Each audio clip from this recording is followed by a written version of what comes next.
as we've learned over the years, third generation family businesses are most often destroyed. And so that's a big concern on my mind.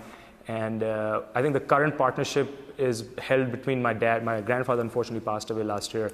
So the parent firm is controlled by my father, my uncle, and sister. And because I'm not a CPA by training, I can never have equity in that firm. I think a lot of the issues that I first faced when I joined the business was every time I had an idea, it would get superseded by my sister or my uncle or my father. And I would often get frustrated and hold my voice down rather than try and bring up something in a client meeting or in a public forum.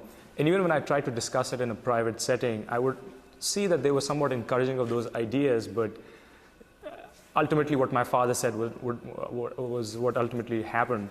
I had this discussion with him a long time ago when I was first coming back to Harvard Business School, and I said, do you think it actually makes sense for me to come back and work in the current umbrella of the family business, or maybe set up something separately just outside where I can leverage the family's brand equity, maybe the similar name, but set up something on my own, have P&L responsibility.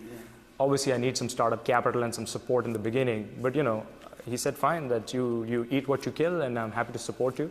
And if that's the ground you want to take, and we're happy to support you as a family.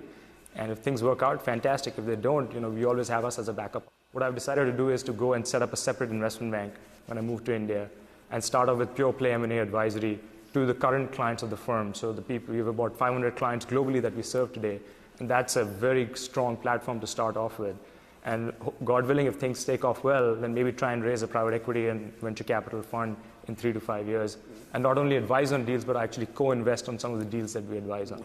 So I think I would personally like to hold all of the equity, maybe some pro bono equity to the current parent company, and have my dad sit as a chairman for the first few years, just so that they don't see a 28-year-old kid who's sort of running the show.